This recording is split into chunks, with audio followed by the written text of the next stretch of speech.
What if Israel leader Putin was disappear? There is a thought experiment that keeps intelligence analysts, foreign policy experts, and world leaders awake at night. It is not complicated. It does not require advanced strategic modeling or classified databases. It is simply this: what happens the morning after Vladimir Putin is gone? Not gone in the sense of defeated in an election, or forced into retirement by political pressure, or gradually eased out of power by a coalition of rivals. Gone, as in disappeared.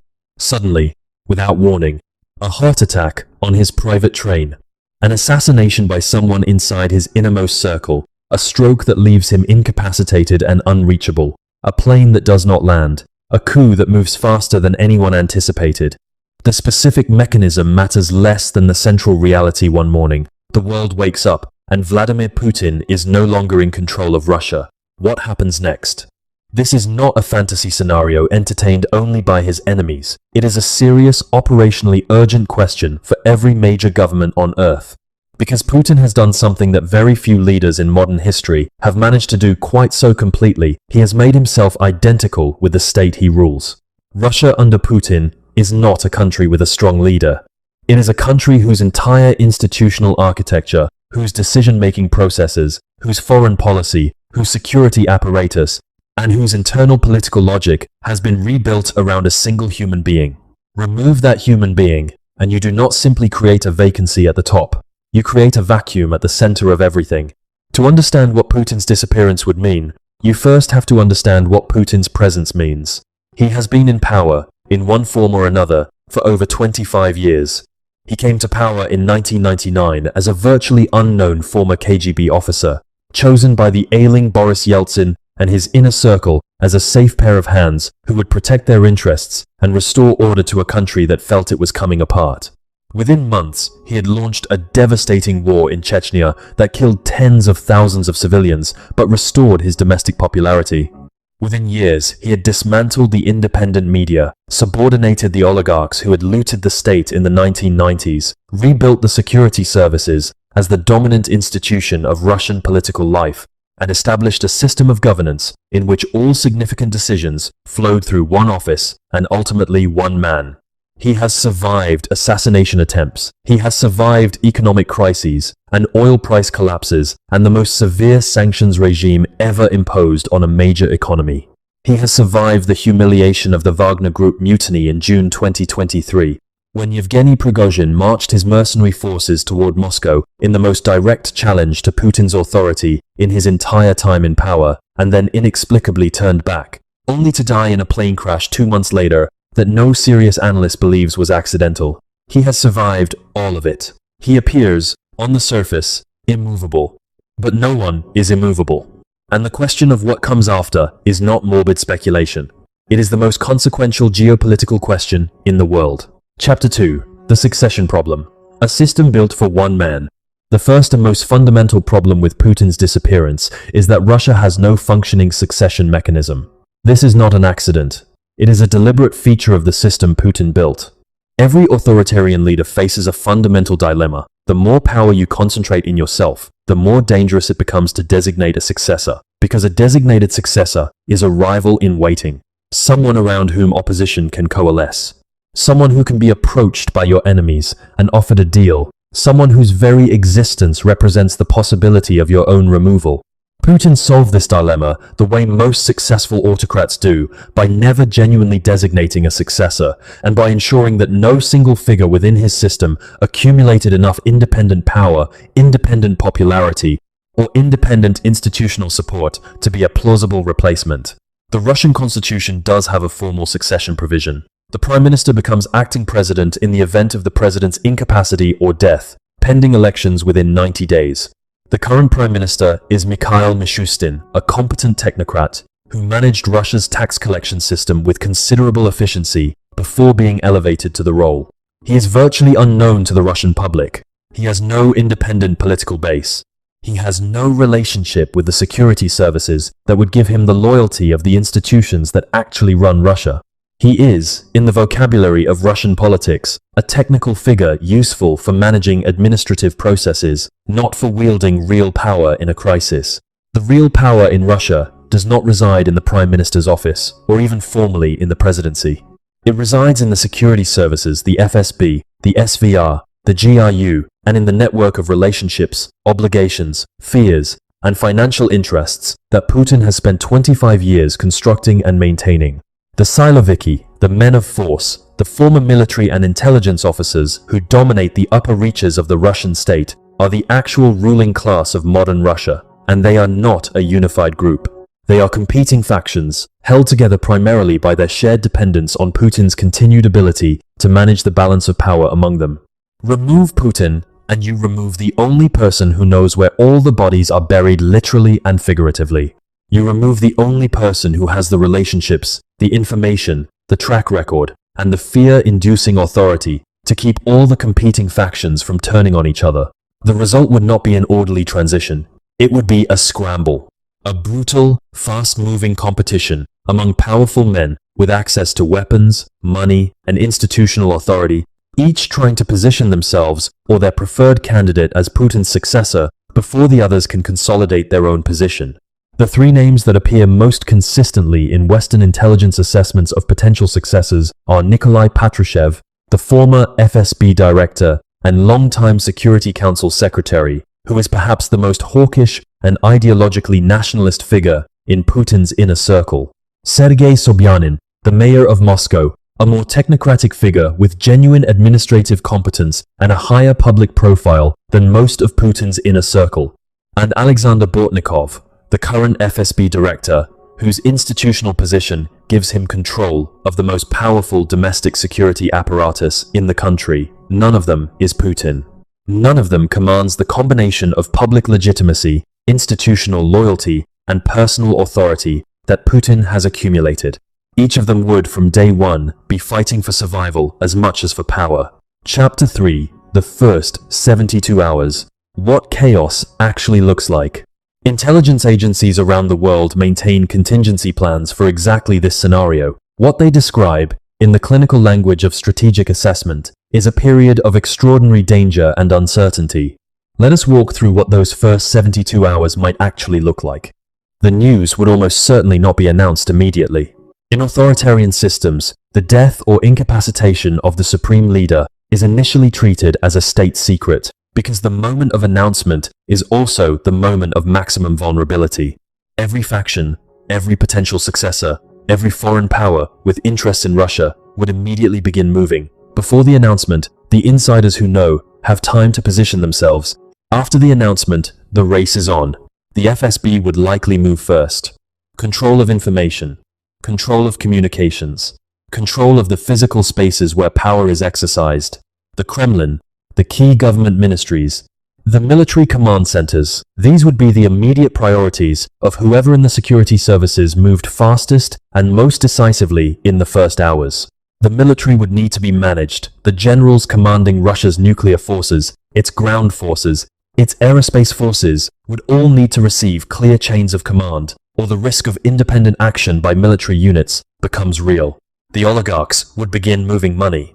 Whatever financial controls existed on capital flows out of Russia would face immediate pressure as the people with the most to lose from an unstable transition tried to hedge their exposure.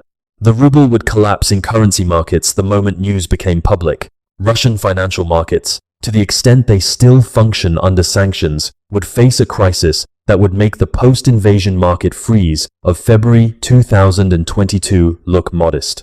In the regions, governors and local power brokers would face an immediate calculation: which faction in Moscow do we align with, and how quickly do we need to decide? Russia's federal structure is deeply centralized by design, with regional governors serving essentially at the pleasure of the Kremlin.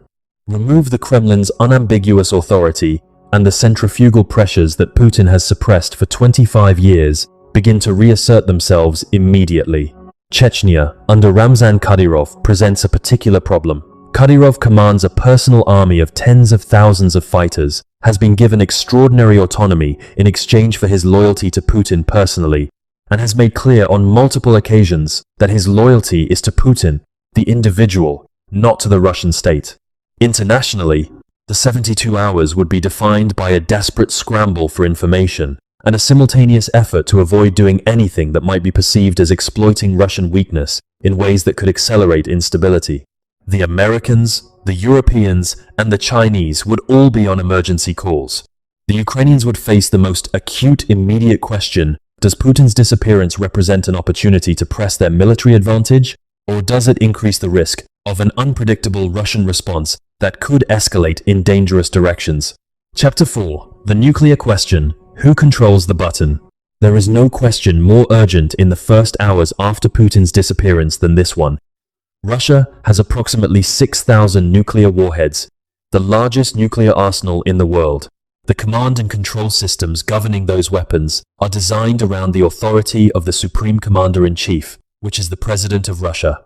In normal circumstances, the system is clear, centralized, and relatively robust. In the circumstances we are describing, nothing is normal. Russia's nuclear command system involves what is known as the Cheget, the nuclear briefcase, equivalent to the American football which travels with the president at all times.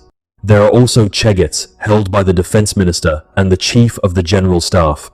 In theory, a nuclear launch requires authorization from the president, working in conjunction with the defense minister and the general staff.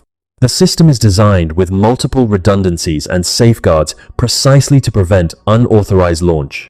But the safeguards were designed for a functioning system with clear lines of authority. In a succession crisis, the question of who holds legitimate authority to authorize nuclear use becomes genuinely uncertain. If the president is dead and no successor has been recognized by the key institutions, who holds the nuclear codes in any meaningful sense?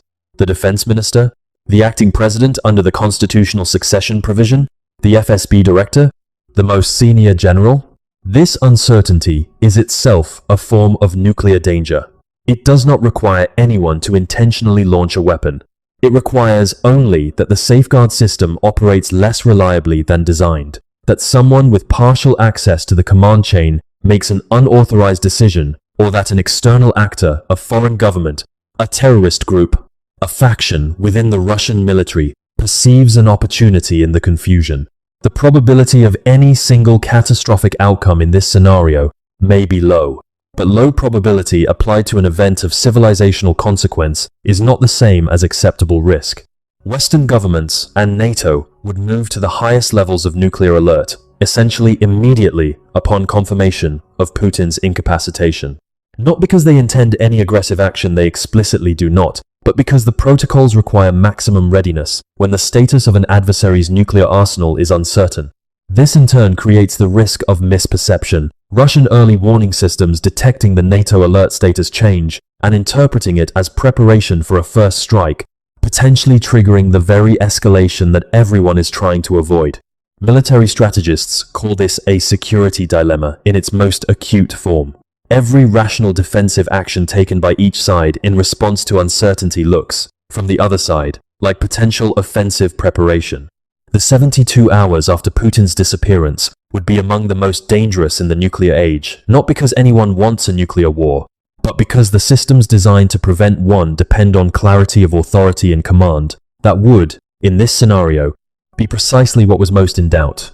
Chapter 5. The War in Ukraine. What happens on the battlefield?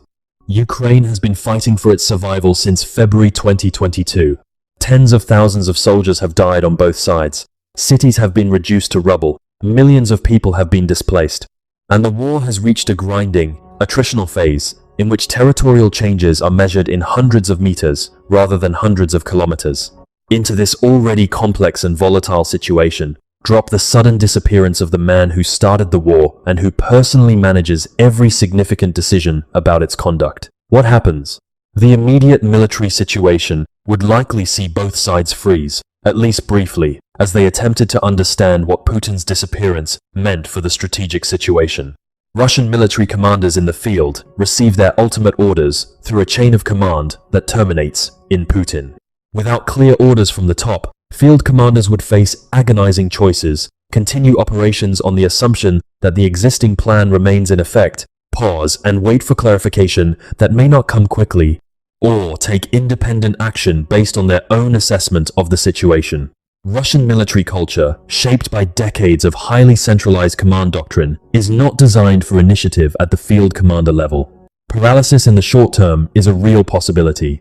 The scenarios for how the war might develop after the initial freeze are radically divergent. and they depend entirely on who emerges in control in Moscow and what their strategic priorities turn out to be. One scenario is escalation. A hardline successor, Patrushev, is the name most commonly associated with this trajectory, could decide that demonstrating strength is the most urgent domestic political priority, and that a dramatic military action in Ukraine, potentially including the use of tactical nuclear weapons or massive strikes on Ukrainian civilian infrastructure, would serve that purpose.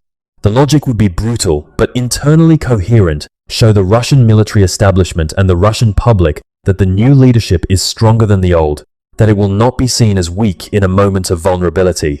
A second scenario is negotiation. A more pragmatic successor, focused primarily on stabilizing the domestic political situation and managing the economic damage of sanctions, might see the Ukraine war as a costly distraction and seek a ceasefire or negotiated settlement on terms that would be deeply unsatisfying to Ukraine, but that would allow Russia to declare some form of victory and redirect resources to internal consolidation.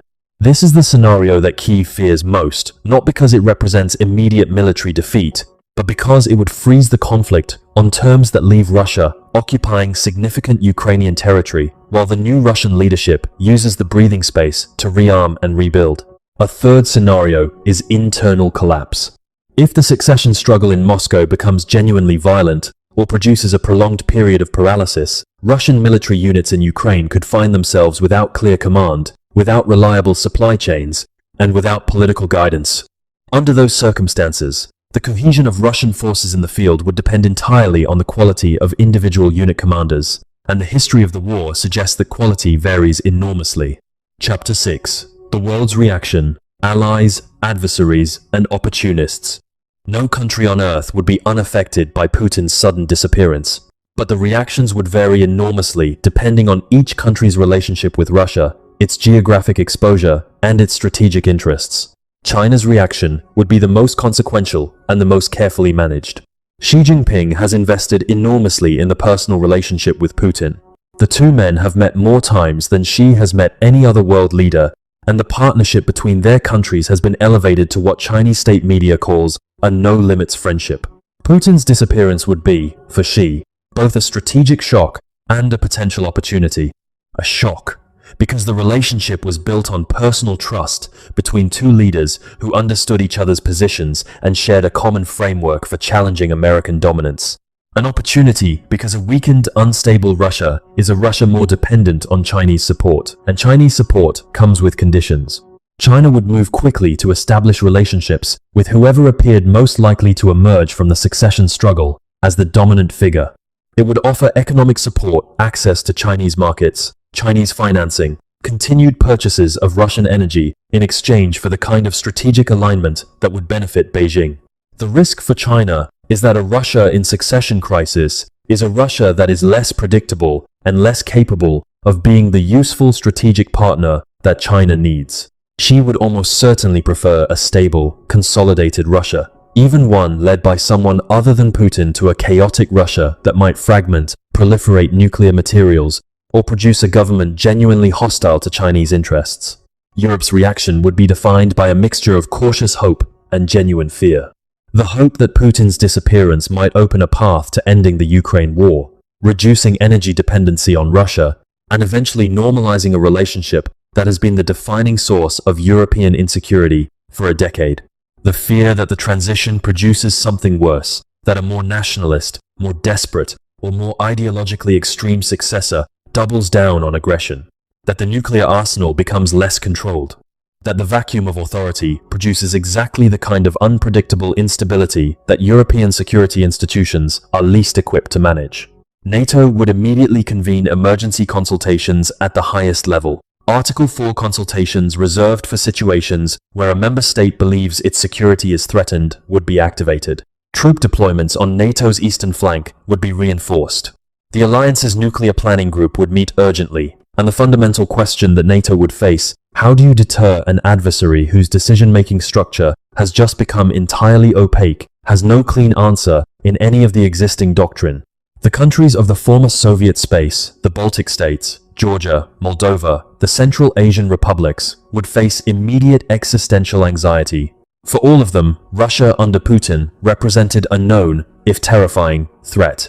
Russia, in transition, represents something potentially even more dangerous, an unpredictable giant going through convulsions whose direction and duration no one can forecast.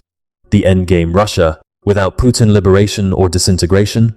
There is a version of this story that the Russian opposition tells, a hopeful version, in which Putin's disappearance opens the door to genuine democratization, to the end of the Ukraine war, to Russia's eventual reintegration into the community of nations. It is a version in which the Russian people, freed from the propaganda and the fear and the authoritarian control, choose a different path. A version in which Russia's considerable educated, talented, outward-looking population, millions of whom left the country rather than serve in a war they opposed, returns home and rebuilds a different kind of state. This version is not impossible, but it is far from inevitable, and probably far from likely in the near term. The structural problem is that 25 years of Putinism has done something profound to Russian political culture and Russian institutional capacity. Independent media has been destroyed. Civil society has been crushed.